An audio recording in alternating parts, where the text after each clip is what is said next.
de este tema. Bueno, ahí empezamos Bueno. a grabar, así que va a quedar la charla para que aquel que la quiera mirar en otro momento. Y bueno, no voy a decir mucho más porque tenemos un entrevistador de lujo este día, Daniel Pais, bueno, un compañero estudiante de la facultad, así que, bueno, muchas gracias también, Dani, por compartir, por el compromiso y la buena onda, así que, bueno, lo dejo en tus manos. No, gracias a ustedes. Bueno, Edu, vos nos querías hacer primero una introducción a toda la situación esta particular, que ojalá que no se vuelva a repetir, pero bueno, ¿querés empezar a comentarnos un poco lo que... Dale, bueno, muchas gracias por la invitación. La verdad que también es una actividad en la que uno se siente obligado como graduado, más allá de como docente, tenemos sentido de pertenencia a la facultad, a nuestra casa de estudios en la cual además trabajamos. Y bueno, ahora les voy a comentar un poco, voy a compartir pantalla, voy a tratar de hacer una presentación breve, así nos queda tiempo después para dialogar, para las preguntas. Y muchas gracias, Dani, por acompañar, y a la Juli también, que trabaja con nosotros ahí, a la Juli Gastaudo. Bueno, a ver si esto me funciona. Vamos a ver, antes funcionó, esperemos que funcione ahora. Perdón, interrumpo un segundito para decirle a la gente que pueden ir preguntas en el chat, nosotros le vamos a recopilar para que después Dani se las pueda preguntar oralmente a Eduardo.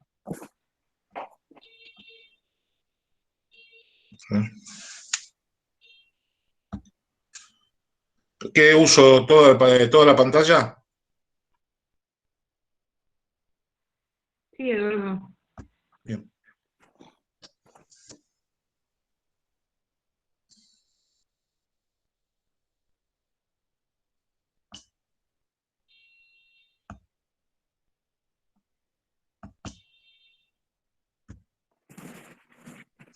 No aparece, ¿no?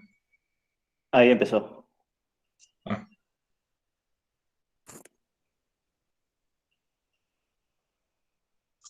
¿Empezó? Yo no la veo. Fíjate, abrí la pestaña del PowerPoint. Bien. ¿Ahí se ve? Ahí está. Bien. ¿Pongo en modo diapositiva ahí o no? ¿O así está bien? Como vos quieras. ¿Se ve bien ahí? Bien. ¿Y se escucha? Si se puede poner en modo diapositiva, por ahí mejor. Así se ve. Bueno. Y apretar el botón que dice ocultar. Ocultar. Bien. Así se va esa ventana. Perfecto. ¿Está bien ahí? Perfecto.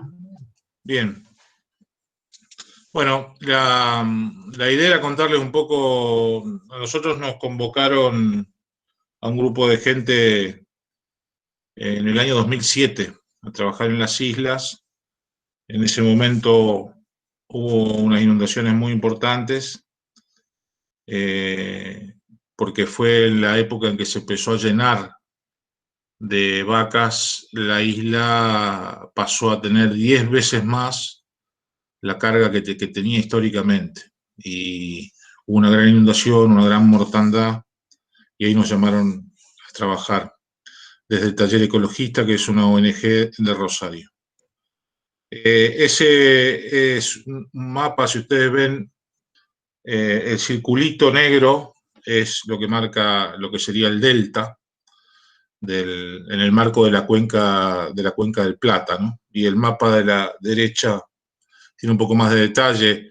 El delta ocupa desde Diamante, para que ustedes se ubiquen, hasta la desembocadura en el Río de la Plata. Aquí hay un mapa un poquito más que nos ubica un poco mejor. Ustedes imagínense que esto es un área de 17.000 kilómetros cuadrados, que, para hacerlo más fácil, tiene más o menos 50 kilómetros de ancho, lo que tiene el puente Rosario Victoria, por 300 y pico de kilómetros de largo. Es un ecosistema muy grande, muy complejo, y el cual de arranque nos abastece de agua a más de la mitad de agua limpia y pura a más de la mitad del país, como primer servicio que nos brinda este ecosistema, ¿no? Y ahí tenemos una de las causas por las cuales este ecosistema está siendo ocupado, intentando ocuparse de otras maneras, digamos, ¿no? Y esos puntos rojos son todos los puertos de los cuales sale toda la soja del país y que se extienden más o menos en unos 50 kilómetros desde Timbúes hasta Arroyo Seco, ¿no? Y genera este tipo de situaciones. Los que cursaron con nosotros habrán visto esta foto varias veces, pero esto es muy ilustrativo de cuando es época de cosecha. Tenemos kilómetros y kilómetros de colas de camiones y no se puede circular las rutas. La verdad que es un desmanejo impresionante, y aparte imaginen la huella ecológica que significa trasladar, por ejemplo, soja desde Salta, de Santiago del Estero, en camiones hasta esta zona, ¿no? Eso es todo alrededor de este ecosistema. Esta es la otra pata, pues esos barcos que llevan el cereal, la soja. Esta es una imagen que nos muestra los dos ecosistemas. El de la derecha, ustedes ven toda la zona urbanizada, Rosario y el Gran Rosario, y en la otra parte es el ecosistema del que estamos hablando, con muy poca densidad poblacional y con una complejidad enorme porque funciona en base a los pulsos de agua, ¿no?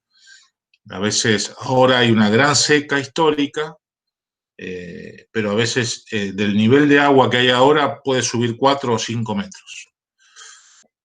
Bueno, esta era la agricultura argentina en 1970, fíjense, muy diversificada, con diversidad de cultivos, y esta era 2015, ¿no? Donde la sojización, nosotros llamamos el proceso de sojización, se ha hecho muy, muy fuerte, y esto implica desplazamiento de la ganadería. ¿Y a dónde fue la ganadería? A lo que se llaman, mal llamados, ecosistemas marginales.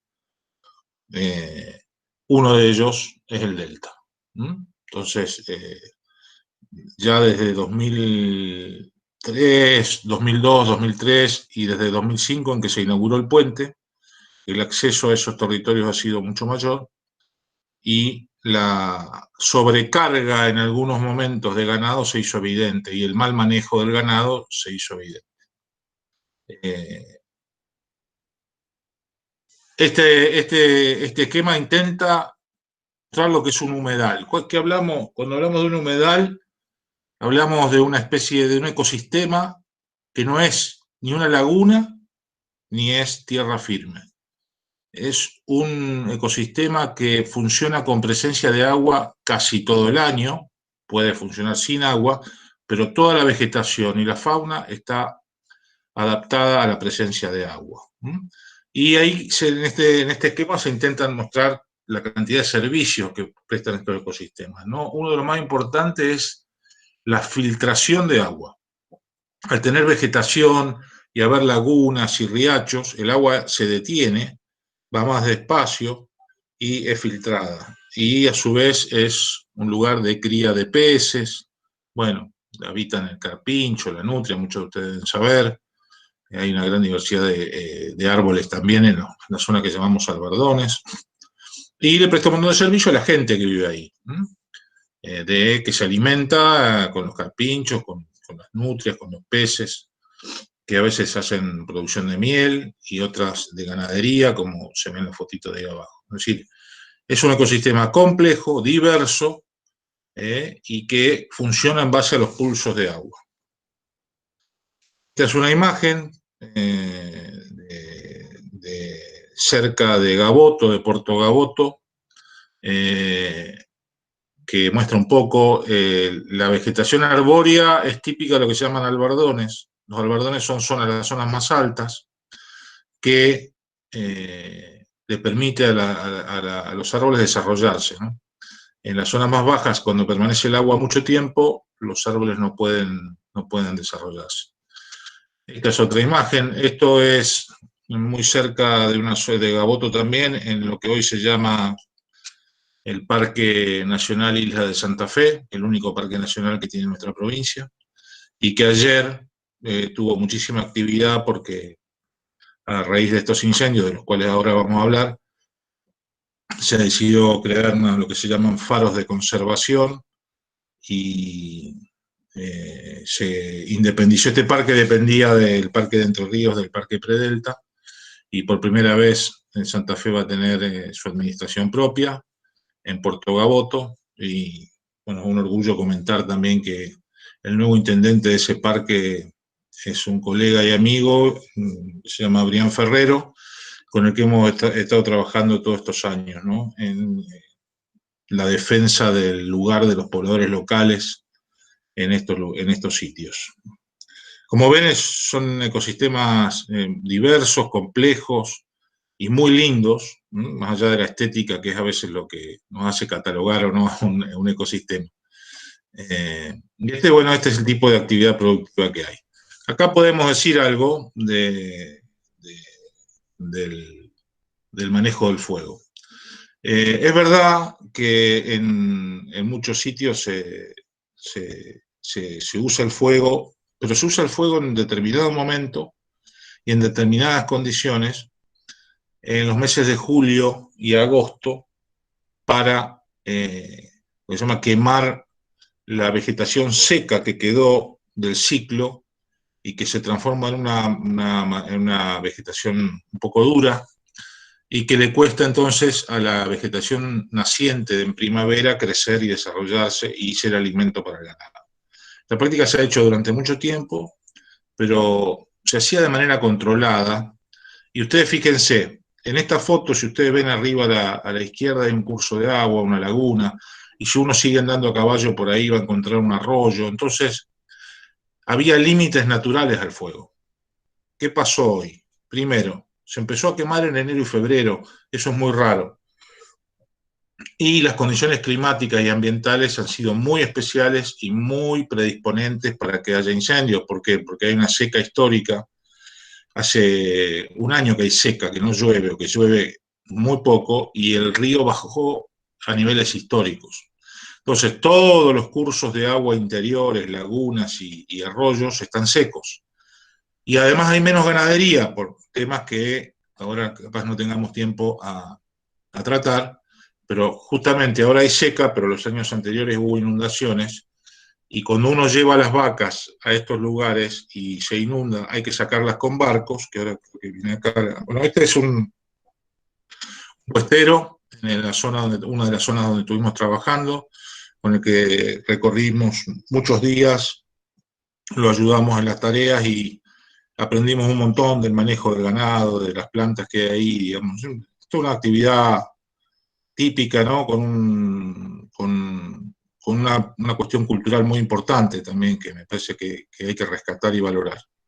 Pero es gente que en general vive en condiciones bastante de pobreza, digamos, sin luz, en ranchos a veces en condiciones no las más dignas para vivir. Todo depende también de los dueños, ¿no? No todos viven mal, pero muchos viven mal, y además a veces manejan cantidades de ganado que una sola persona no puede manejar. Entonces, esta es otra cuestión a tener en cuenta. A veces se obtienen ganancias, pero no se invierte lo necesario para hacer un buen manejo. Un buen manejo que implica, por ejemplo, que se hagan boyeros eléctricos, que se pongan límites, y entonces el ganado come más parejo y no va seleccionando y después deja las plantas más duras, que después se transforman en la masa que hay que quemar o que se quema, y que es lo que está pasando ahora, ¿no? Este es uno de los barcos de traslado de ganado, que es típico de la zona. Pero ¿qué pasa? Cuando hay inundaciones, los barcos no alcanzan y a veces no se hace tiempo a sacar el ganado, y además es un medio de transporte caro. Entonces, eso ha complicado muchas veces el manejo del ganado, y por eso es que ahora hay menos vacas en las islas. Esta parte me parece muy importante señalar que nosotros trabajamos en la evaluación del impacto de la ganadería Ahí nos ayudó mucho un amigo y colega del INTA, un ingeniero agrónomo, se llama Ernesto Massa, y con Brian Ferrero, son los que estuvimos trabajando en los últimos años, en proponer y hacer mediciones, ¿no? De la ganadería. Nosotros sostenemos que se puede perfectamente hacer ganadería, que se puede hacer muy bien y que es totalmente compatible con la conservación del ecosistema.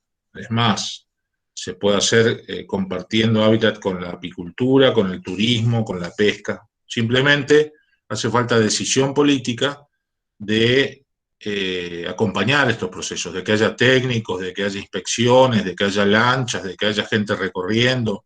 Son terrenos que han estado muy, muy abandonados históricamente por el Estado, ¿no? Entonces, ahora que están los incendios, se los empieza a mirar. ¿Y qué pasó? Se intenta apagar el fuego en una masa gigantesca, dispersa.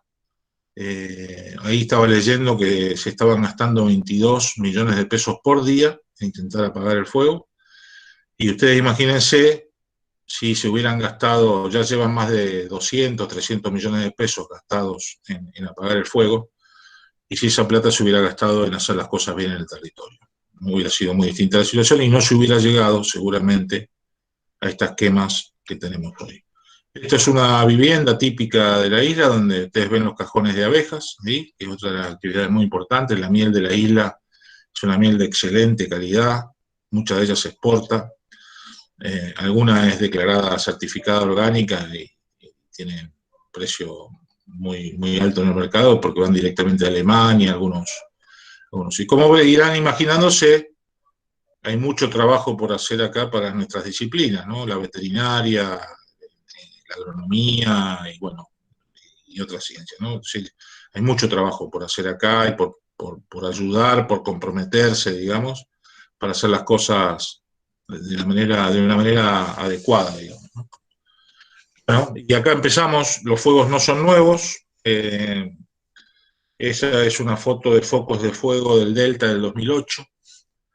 Y en el 2008 se creó un programa nacional que se llama PIECAS, y en el cual la nación, en la provincia de Entre Ríos, Santa Fe y Buenos Aires, se comprometían a hacer acciones de cuidado, de prevención y de ordenamiento territorial, que cuando fue pasando el fuego y el tiempo no se avanzó en la presencia en el territorio, ¿no? Por eso es que llegamos a la situación de hoy.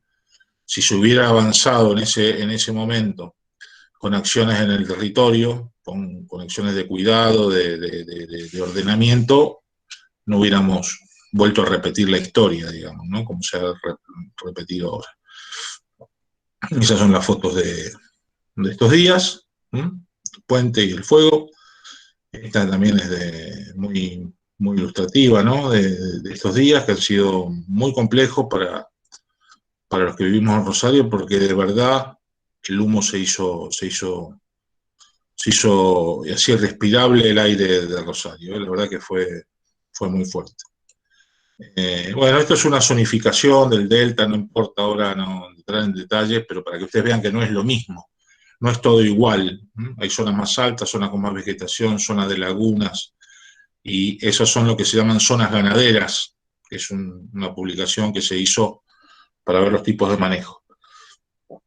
Bueno, esta es parte del trabajo que hicimos, de evaluar el impacto de la ganadería en el pastizal. Eso que ustedes ven ahí es una jaula que se llama jaula de exclusión.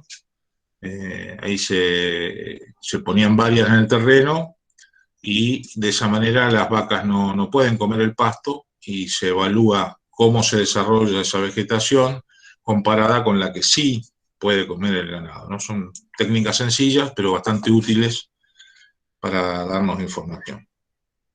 Lo mismo, bueno, acá este es el mismo lugar pero con inundación, ¿no? Entonces ahí se puede ver que lo complejo que es trabajar acá en esta zona, lo cambiante, y bueno, esto se hizo con muy poco dinero y lo que nosotros sostenemos es que si hubiera habido una decisión del Estado, sobre todo el Estado entrerriano, de hacer de este tipo de cosas, se usaría mejor el pastizal, se usaría la cantidad adecuada de vacas y no se llegarían a los desmanejos que vemos hoy. Esto esto es un trabajo de indicadores que hicimos. Desde ya les digo, bueno, en la primera diapositiva está mi correo, pero ustedes tienen manera de contactarnos por la cátedra, por distintos modos y tengo un trabajo que yo hice para mi tesis de doctorado, que era la comparación entre dos modelos de producción, el modelo de los empresarios ganaderos y un modelo de un paisano, de un isleño que también tenía sus vacas, y hicimos una comparación ahí. Bueno, y para terminar, como les dije, ya no quería extenderme mucho para que nos quede tiempo para dialogar, sobre todo con Ernesto Massa, que yo lo nombraba recién, no sé si habrá entrado a la reunión o no. Hicimos una propuesta y para ahí la compañera de Victoria, a María, esto a lo mejor le puede interesar.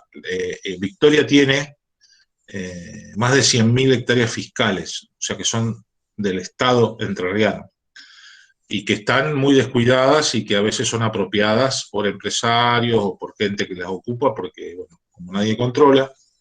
Bueno, nosotros hicimos ahí una propuesta, eso que ustedes ahí son los lotes, eso que ven dibujado de blanco son los límites de los lotes que hay que son fiscales, y nosotros ahí hicimos una propuesta para hacer un trabajo con puesteros, con pequeños productores, para que con ellos se les diera en comodato las islas y con un acompañamiento técnico de prácticas sustentables, usar ese territorio de una manera adecuada y que sea un ejemplo de cómo poder usar las islas sin dañar y conviviendo las actividades, ¿no? No solamente las productivas, sino la conservación de la biodiversidad, el ecoturismo, en fin, muchas cosas que tienen un potencial enorme. Entonces, lo que hicimos, en base también a una colaboración que nos hizo una colega que se llama Pamela Zamboni, que nos prestó nos compartió los mapas de vegetación y de cubierta del suelo, hicimos cálculos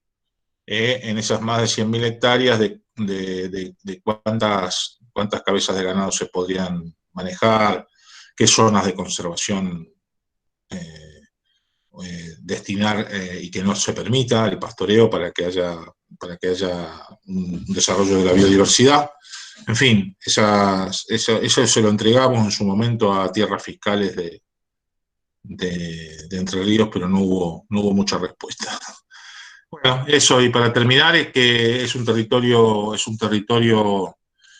muy valioso, muy complejo, en el que nosotros no ponemos en discusión el que sea un paisaje intocado para disfrutar desde nuestra ciudad, digamos, ¿no?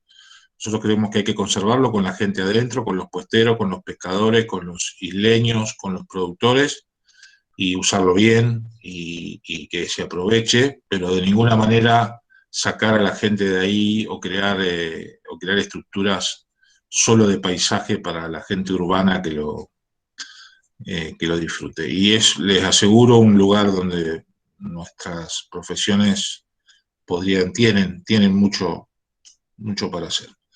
Termino con el tema de mi opinión sobre el tema de las quemas. En otro contexto, hoy hay que parar el fuego, está claro, muy claro, pero en otro contexto y con presencia del Estado y con manejo, podría hacerse de manera inclusive preventiva alguna quema para evitar que se acumule la biomasa que se acumula hoy, que es más peligrosa, porque más biomasa, más peligro de que si eso se prende fuego se expanda. Por supuesto, en un contexto de cuidado, de control y de limitaciones, nos cuesta creer que esto sea solo hecho por ganaderos, ¿no? Yo creo que acá hoy se fue de control y es difícil, para nosotros no es solo la ganadería la que está interviniendo acá por estos fuegos. No se habla de intereses inmobiliarios, de otras cuestiones, pero bueno. Bueno, con eso termino y si les parece intercambiamos unas ideas, preguntas, lo que ustedes digan. Muchas gracias. Buenísimo, muchísimas gracias, Edu. Yo fui juntando un par de preguntas que hicieron por el chat y bueno, y también con Mica estuvimos viendo un par de preguntas más para ir haciéndote.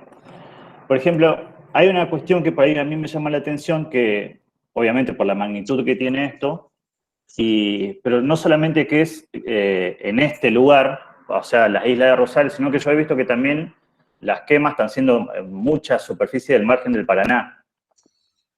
Porque yo, por ejemplo, yo soy de Reconquista y vi que el Jaucanigas, yo vi ese número y me alarmé, está casi quemado en un 80%. Y vos ves mapas satelitales y ves el margen del Paraná al rojo vivo. Porque, a ver, la cuestión es que solamente la sequía se dio en este lugar, allá ¿qué podría estar pasando también?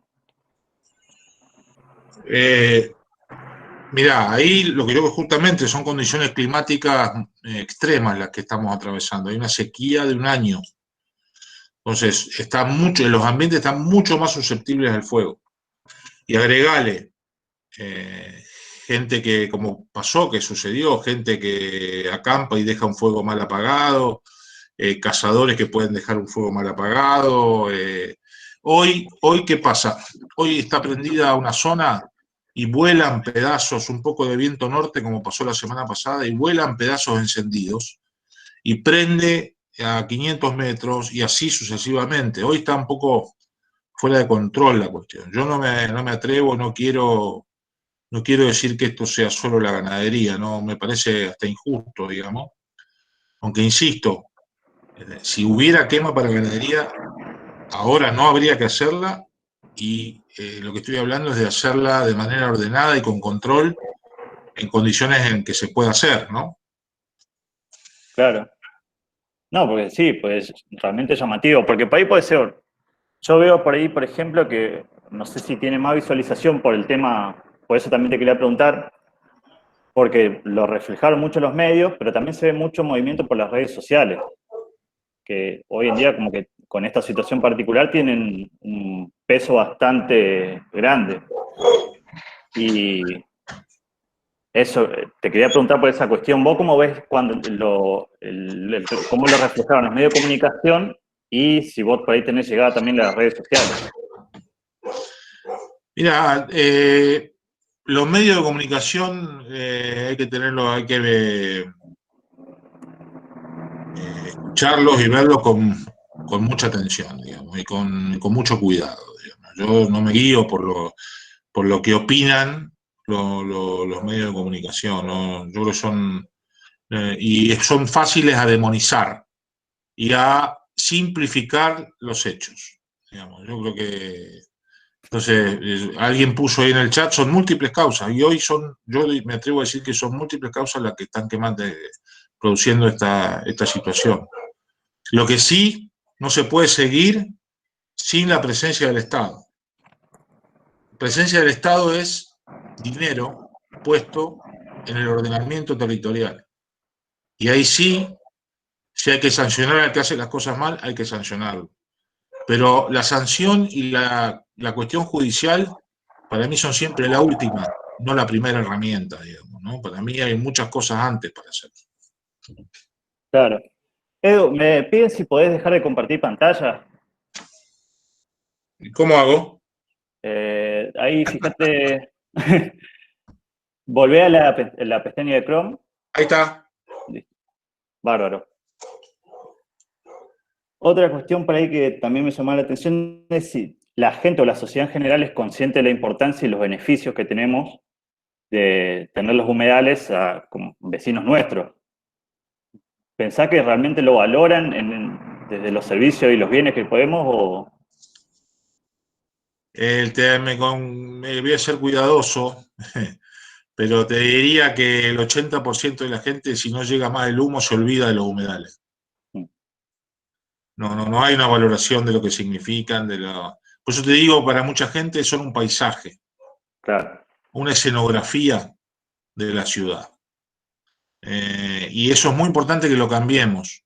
Y ahí sí tiene mucho que ver, porque dice, ¿nosotros qué tenemos que ver? Y sí tenemos que ver, porque nuestras pautas de consumo, nuestra relación con el ambiente va marcando, digamos, lo que pasa en otros ecosistemas, digamos, ¿no? Yo creo que tenemos que, como ciudadanos y como profesionales, ¿no? Muchos de ustedes ya lo son y otros lo serán en algún momento, no solamente es cuestiones técnicas, sino también cómo influye mi modo de vida en el ambiente que me rodea, y eso ahí tenemos todos que ver, todos que ver.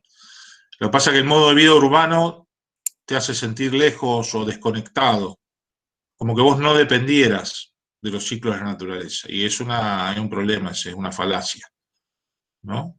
Y no, ni siquiera, si no nos metamos en el tema del COVID, ¿no? Pero me parece que el COVID es claramente un ejemplo de cómo la intromisión en ecosistemas donde había una fauna que no tenía contacto con el ser humano, al derribar los bosques, esos animales entran en contacto con el humano y ahí tenemos estas cuestiones, digamos. O sea que tenemos que pensar esas cuestiones, ¿no? Esas relaciones. Y no es que, a ver, porque pareciera que mucha gente se siente, ¿y yo qué tengo que ver? Y en distinto grado todos tenemos que ver. Claro. Sí, eso también te quiero preguntar porque muchas veces, obviamente, con toda la quema, a los bichos que no mueren se terminan desplazando de nuevos lugares y ahí ya desde el peligro que puede representar por ahí una yarará, por la cuestión de la ponzoña o de los potenciales zoonóticos, alguna especie, por ejemplo, de roedores. Eso también es otra cosa que por ahí no la vi reflejada en algunos medios porque es un riesgo para nosotros. Sí, totalmente. El tema de los roedores es muy claro en la isla, muy claro. Hay momentos en que invaden las viviendas de la isla, se pone, bueno, ya está descrito, ¿no? Casos de... Hantavirus. Sí, hantavirus y enfermedades bacterianas, digamos, varias, ¿no? Pero bueno, también hay que pensar en el daño que se hace a las especies que viven ahí, digamos, ¿no? Las que no pueden escaparse, ¿no?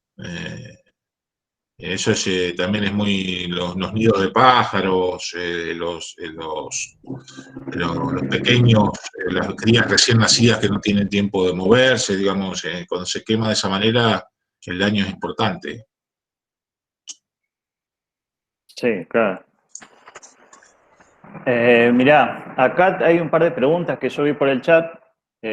Por ejemplo, Mariale nos preguntaba que si en 40 años pasamos de la diversificación de cultivos al crecimiento exponencial de la soja, ¿podemos pensar en volver a diversificar? Y si es así, ¿qué tiempo llevaría a volver a algo más equilibrado? Bueno, en esto trabajamos en la cátedra, ¿no? Esos temas. Nosotros lo estamos intentando. Nosotros acompañamos productores diversificados. El más cercano que tenemos es Marcelo Fratín, que muchos de ustedes lo conocen. Un campo que se ha transformado un poco en un ejemplo ahí en la zona de Casilda, donde hacen verduras, frutas, cría de animales, hacemos cultivos, hacemos harinas, y es rentable. Yo creo que nosotros tratamos en la cursada de que algunos de los chicos y chicas que cursan accedan a esa información y transmitirles que se puede producir de otra manera y que es necesario producir de manera diversificada. ¿Cuánto va a tardar en volver? No sé, pero está sucediendo de alguna manera y yo creo que es una necesidad, o sea que también depende de políticas públicas, ¿no? Si nosotros,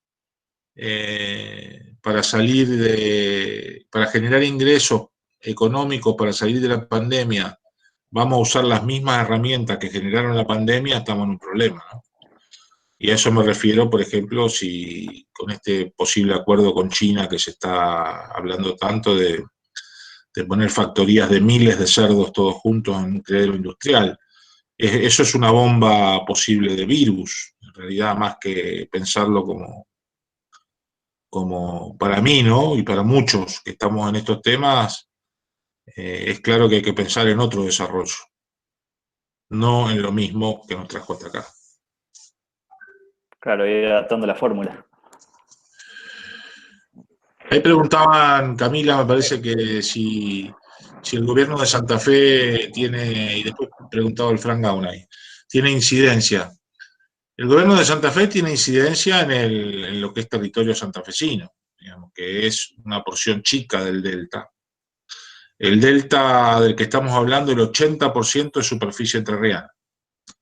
Entonces, ahí está María Emilia, la verdad que esperamos, nosotros, por ejemplo, Victoria es una ciudad de 50.000 habitantes, más o menos, ¿no? Que tiene 360.000 hectáreas de islas.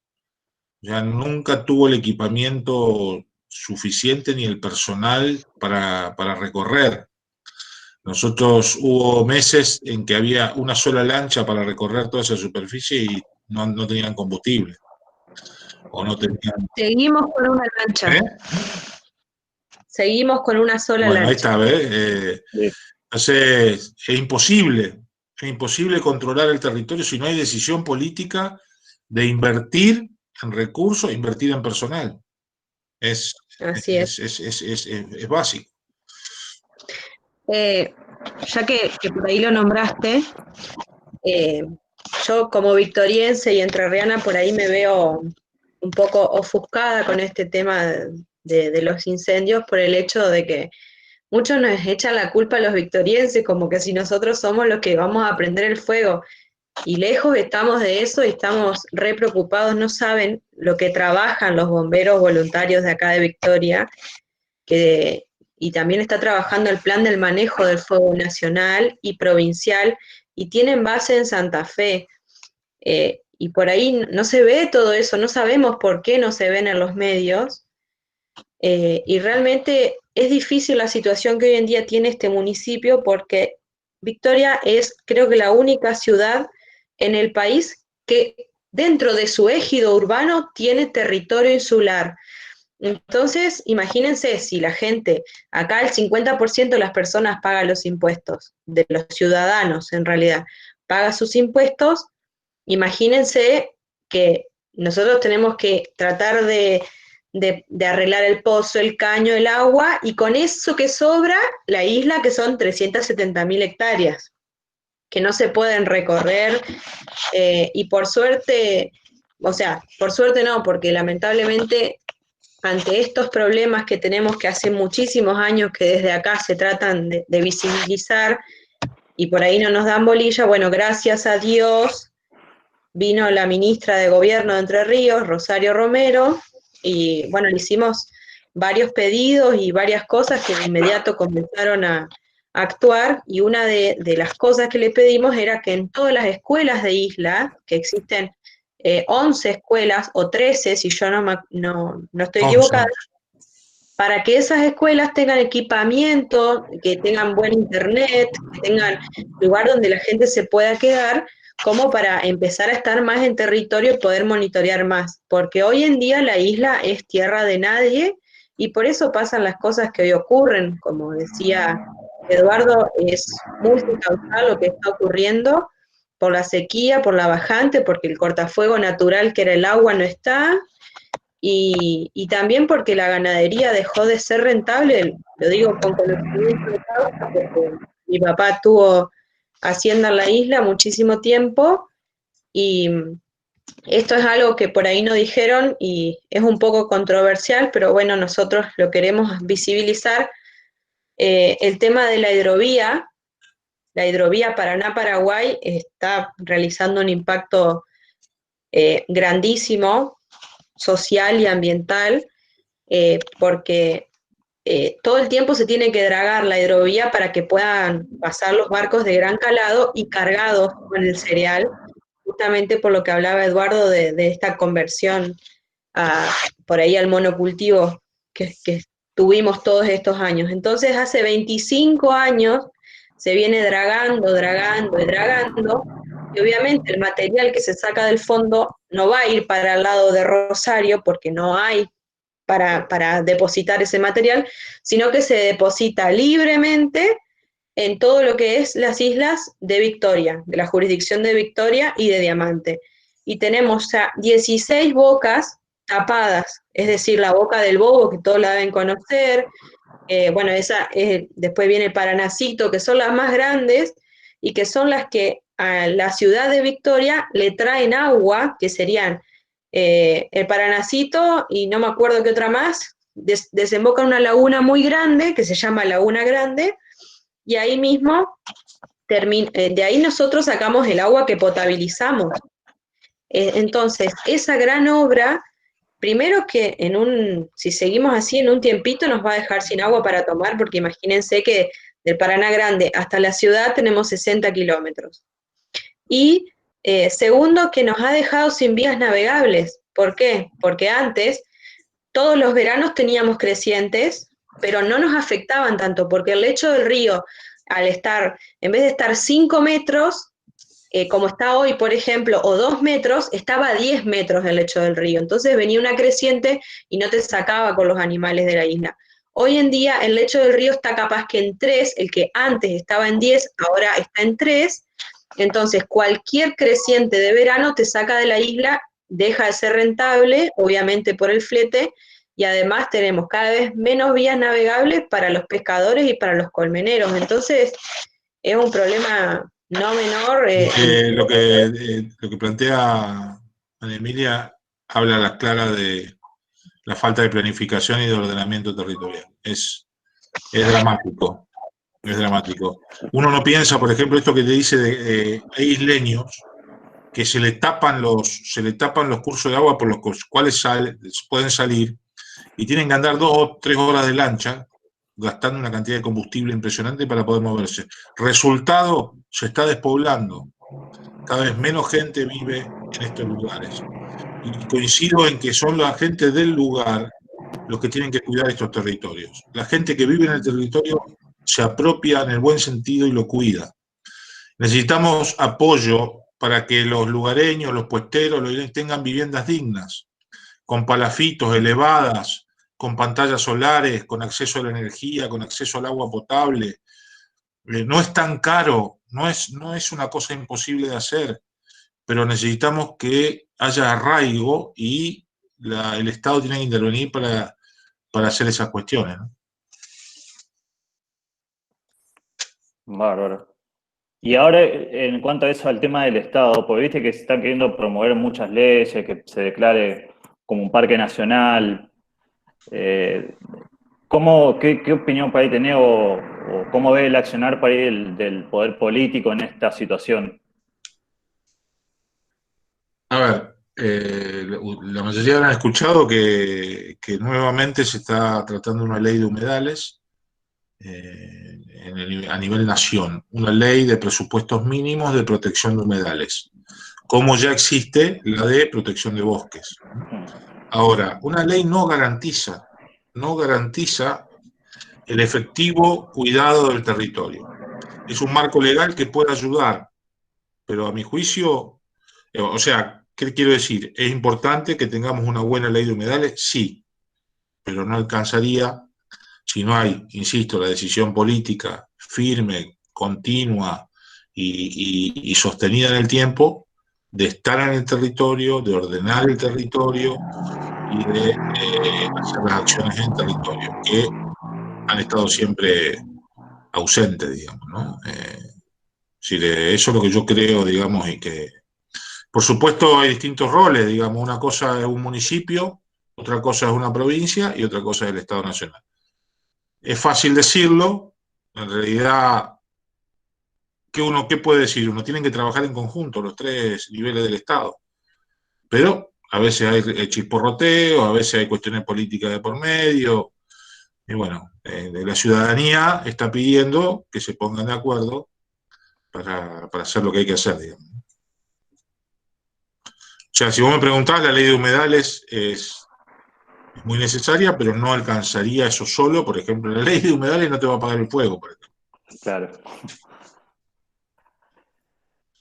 Che, después, porque bueno, acá la mayoría por ahí somos estudiantes de veterinaria, nosotros como estudiantes de veterinario, futuros profesionales, ¿qué compromiso podemos asumir ante una situación de esta magnitud? A ver, primero algunos tienen que estudiar y rendir. Eso me parece importante. No, en serio, hay distintos roles. Uno, el ciudadana, quiere ya comprometerse. Yo no sé, a mí me causó bastante buena impresión las manifestaciones que hubieron acá en el puente, porque vi mucha gente preocupada, mucha juventud.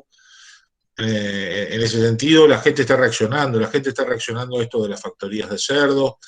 Acuérdense el tema del agua en Mendoza, cuando se quiso cambiar la ley de agua para favorecer la minería, se armó un levantamiento social imparable con una ley que ya estaba aprobada en las cámaras y la tuvieron que derogar. O sea que la participación ciudadana, la alerta ciudadana, la organización es básica, elemental y muy importante. Después, como profesionales, nosotros hacemos nuestro aporte en la cátedra de intentar abrir la mirada, de que para ustedes tiempo para enfocar en el animal nosotros estamos en primer año, tienen 5 años para enfocar en el animal. Lo que nosotros tratamos es que ustedes enfoquen en el sistema de relaciones que hay alrededor de los animales, incluido el ser humano. Eso es lo que intentamos de la cátedra. Y intentamos también que muchos problemas complejos deben ser abordados por distintas disciplinas. El tema de los humedales excede claramente a una disciplina. Por eso nosotros siempre armamos equipos ahí con agrónomos, antropólogos y otras disciplinas para trabajar. Así que trabajo concreto en esa área para los veterinarios y para la veterinaria debería haber un montón. Y lo va a ver. Ahí hay mucho por descubrir por allá. No sé, ¿alguna pregunta por el chat? ¿Alguno se quiere por ahí abrir el micrófono y hacer alguna pregunta? No sé si está Omar por ahí o no sé si está Ernesto. Yo ahí, no había hecho una pregunta en el chat.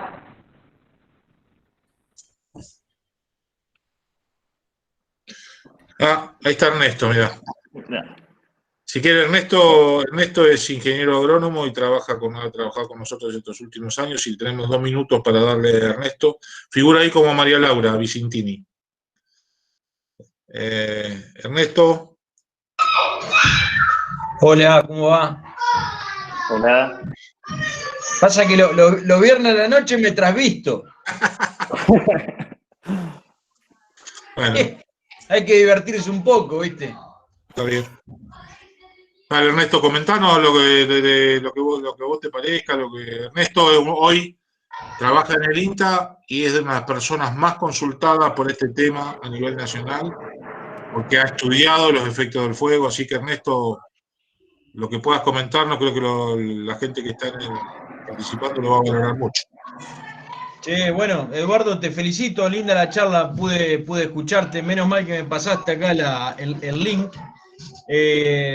Bueno, creo que son todos estudiantes, por ahí, bueno, veo algún amigo, Mar Arach, qué sé yo. Miren, a ver, yo, para tratar de sintetizar un poco, sí, básicamente trabajo en ganadería de isla, por eso lo conocí a Eduardo, que ya venía trabajando él en la multiplicidad de este ambiente, de los factores que tienen que ver con el comportamiento ecológico, ambiental, pero también algo ligado a la producción. Bueno, como él dice que acá hace falta una interdisciplina constante, porque todos nos quedamos cortos con el conocimiento técnico, hay que tener a su vez, yo creo que un poco de sensibilidad social, un poco de sensibilidad ambiental.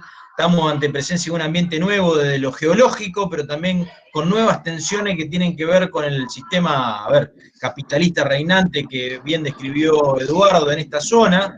Y bueno, yo por querer trabajar con ganadería tuve que empezar a entender un poco de la vegetación particular, que lógicamente que en la facultad no nos dan. Entonces, porque es toda una vegetación muy adaptada, y cuando empecé a relacionar la vegetación un poco con la ganadería, empecé a entender que el fuego es parte, queramos o no, es parte, por lo menos, de la producción ganadera, para bien o para mal, depende cómo se lo maneje. Y puede que hay algunos recortes históricos ahí donde dicen que el fuego ya era usado con algún objetivo por algunas de las comunidades aborígenes que transitaban estas aguas. por ejemplo, como para cazar, o por lo menos o por ahí para hacer alguna limpieza de campo, que son algunos de los conceptos que se utilizan ahora, que tienen que ver con esto de el rebrote de la vegetación. Lo que pasa es que el delta, Eduardo le dijo, no es todo igual, el delta tiene sus particularidades, tiene su diferencia, tiene diferencia en la vegetación, tiene diferencia topográfica, tiene diferencia de inundabilidad, porque hay una topografía, si bien son tierras planas, pero con pequeña diferencia topográfica hay una permanencia del tiempo del agua muy diferente en esa poca topografía, es decir, hay lugares que están el 70% del agua del tiempo inundado, hay otros ambientes un poco más elevados que están solamente el 30% del tiempo inundado. Eso le da toda una serie de caracterización diferencial a la vegetación y de adaptabilidad. Eso también va a terminar influyendo en el comportamiento del fuego. Pero bueno, básicamente desde el punto de vista ganadero, yo lo que vengo trabajando es ver cuestiones elementales de la agronomía, como son, a ver, cómo produce, cómo se acumula, es todo lo mismo, los bosques producen la misma cantidad de vegetación que los bajos que se inundan, las especies son las mismas, la calidad forrajera son las mismas, producen a lo largo del tiempo de manera distinta o de manera igual, la calidad forrajera, porque lo llevamos por ahí a algunos laboratorios para ver qué capacidad tiene, cosa de poder conocer el recurso, para poder manejarlo. Pero también he tenido que ir trabajando un poco en fuego. Yo no lo quiero hacer muy largo. El comportamiento del fuego, me parece, a ver, digo solamente una cosa. Me parece que va a haber convivir. Por ahí decían, ¿qué hacemos como técnico? Bueno, me parece que va a haber que convivir. Hay un panorama de la gente que trabaja en cambio climático que dicen que este ambiente va a tener la misma cantidad de agua que está pasando actualmente, pero de manera con una dispersión en el tiempo muy grande. ¿Qué quiero decir? Va a haber grandes bajantes como la presente y va a haber grandes inundaciones.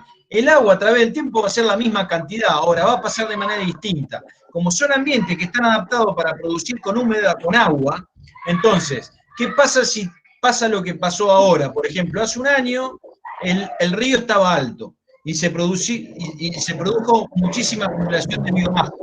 Y después bajó de golpe y se secó todo ese... ¿Se secó por qué? ¿Porque la vegetación se muere? No, porque empiezan las temperaturas bajas, sin que L, y la vegetación tiene una matriz, una fisiología de funcionamiento que tiene que ver con la temperatura. Generalmente son pastizales o una vegetación adaptada para crecer subtropical que crece con temperaturas elevadas, primavera, verano. Después, esa vegetación empieza a generar combustible porque se empieza a secar. Bueno, eso es muy conducente, un combustible muy conducente para la generación de incendios. Ahora, estos incendios tienen algo que ver con aquello que se llama, desde el punto de vista de la ecología del fuego, con las quemas prescriptas. No, no tiene nada que ver. Son incontrolables, hasta el punto que se están queriendo apagar y no se pueden apagar, porque el suelo en el delta también tiene algunas particularidades que son unas esponjas donde no entra suficiente cantidad de oxígeno, sino que son quemas que se van dando de manera lenta en el tiempo, que emiten un tipo de humo muy particular. Pero bueno, básicamente darle este pantallazo. Lo que hay que tratar de hacer es no quererlo, no mirar, solamente contar con un Estado que prohíba. El Estado, además de prohibir, como decía Eduardo, tiene que proveer de información y entrar a controlar el territorio en serio, no porque hagamos algunos textos buenos de leyes, sino que hay que agarrar y controlarlo. ¿Controlarlo de qué? Del control ciudadano represivo, no, hay que controlarlo, proveer, como decía Eduardo, a la gente que vive, tratar de rescatarla, darle buenas condiciones. Las leyes de trabajo no se tienen que inventar. A los puesteros, las leyes de trabajo ya se conocen hace bastante. A los puesteros a lo mejor hay que pagarle mejor, para que tengan una vida digna, para que puedan mandar los muchachos a la escuela. En las escuelas, ¿qué pasa culturalmente? A ustedes, por suerte, Eduardo, los que son alumnos, le hablan de esto, pero en la escuela de la isla, a ver, yo he estado en el Consejo de Educación, ¿no se le enseña sobre los animales del África? ¿Qué carajo tienen que ver los animales del África en esta zona? ¿Por qué no se le enseñan a los muchachos a ver cuáles son los árboles que se bancan para hacer canoa, por ejemplo? O con la fauna ictícola que hay, o con la fauna reptiles que hay, y ahí se tiene que empezar a educar, y ahí también se tiene que empezar a trabajar. Pero digamos, el fuego es un componente que va a haber que empezar a convivir, porque es un ambiente que genera muchísimo combustible, y es muy difícil el aprovechamiento, incluso desde el punto de vista ganadero, y puede haber elementos conducentes. No quiero hacerlo mucho más largo porque supongo que deben estar cansados y Eduardo me va a entrar a bardear por el WhatsApp. Así que le mando un saludo, gracias por abrir el micrófono, Eduardo, ahí, a ustedes. Muchas gracias. Edu, antes de que, porque Nico en cualquier momento me va a mandar coronavirus por acá. Tiene una pregunta. ¿Qué opciones turísticas hay en cuanto al tema de las islas? ¿Hay turismo amigable con el ambiente por fuera de los parques provinciales o ahora nacionales? Mirá, es un lugar espectacular para ir. Hay cosas ya armadas, pequeños paradores, pero por ejemplo, nosotros en uno de los campos que trabajamos pensábamos hacer un lugar de observación de aves, por ejemplo, que no hay, sí, tal cual, con alguna estructura de madera, con una casilla de observación, más allá de lo que se hizo en Victoria, con la gente del taller flotante que hicieron los guardianes de la costa, ¿no? No me acuerdo la figura, pero hay un potencial de turismo amigable impresionante, impresionante. Bien manejado, donde participe la gente local. Me parece que no hay que tener cuidado ahí de que no vengan grandes empresas a hacer alojamientos 5 estrellas o esas cosas, o cualquier construcción que se haga debe ser amigable con el ambiente, digamos. Pero el potencial turístico es impresionante. Muy, muy, muy, muy. Bárbaro. Creo que esta pregunta de Fran, si se podría correlacionar la apertura de la expansión de producción de cerdos por parte de China con los incendios. No entendí. Si el tema de la asociación de los incendios tendría alguna relación con las factorías de cerdo que potencialmente podrían llegar a venir. No, porque no, que yo sepa, no se está pensando en poner, eso ya sería demasiado, en poner la factoría en el Delta, digamos, ya sería un problema grave. No creo que tengan relación. Bien. ¿Alguna pregunta más? Medio que ya estamos sobre el horario. Bueno. Por ahí darles una visión de lo que tenemos los entrerrianos acá y que también es un poco la mía, y por ahí parece hasta un poco agresiva si se lo quiere pensar, pero por ahí nos damos cuenta desde acá que la verdad que estamos redolidos por las agresiones que hemos tenido, y muchas veces como que nos damos cuenta, bueno, sí, decimos, bueno, Rosario todo el tiempo nos exige que hagamos cosas sobre las islas, pero por ejemplo, todos los paradores que existen, todas las fiestas electrónicas que se realizan frente a la ribera, frente a Rosario, se realizan sobre jurisdicción victoriense y entrerriana y nunca se la reconoció. Sabemos que hay una ausencia del Estado terrible, y bueno, yo desde el lugar donde ocupo y muchísima gente, gracias a Dios, hay gente involucrada, joven y no infectada, digo yo, en la política, y vamos a hacer lo posible desde el momento desde que asumimos y hasta cuando estemos, y es importante que se involucre la gente y sobre todo escuchar a todos los actores. Eso es lo más importante para uno formar su propio criterio y su propia opinión. Así que bueno, me encantó y gracias por dejarme meter en todo esto.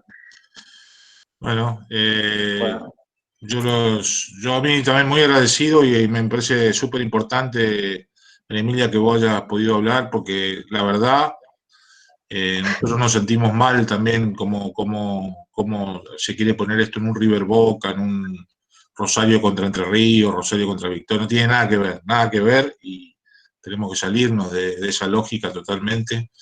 Tenemos muchos amigos, mucha gente comprometida en Victoria con la que trabajamos codo a codo y esperamos poder seguir haciéndolo. Y bueno, y a los colegas ya recibidos, hay mucho por hacer ahí, a los que están estudiando, pónganse las pilas que necesitamos gente comprometida con estos temas. Muchas gracias por la invitación, gracias al Centro de Estudiantes, a los chicos de Unidad por haberme invitado, y nos vemos en la próxima. Bueno, muchísimas gracias. Bueno, Eduardo, muchas gracias. Gracias, Dani. Y gracias a todos por participar. Muy lindo estuvo. Hasta la Muchas próxima. gracias, nos vemos, buen fin de semana. Bueno, a cuidarse. Igualmente, gracias. Chao, chao. Chao, chao. Lo teníamos a Alessi.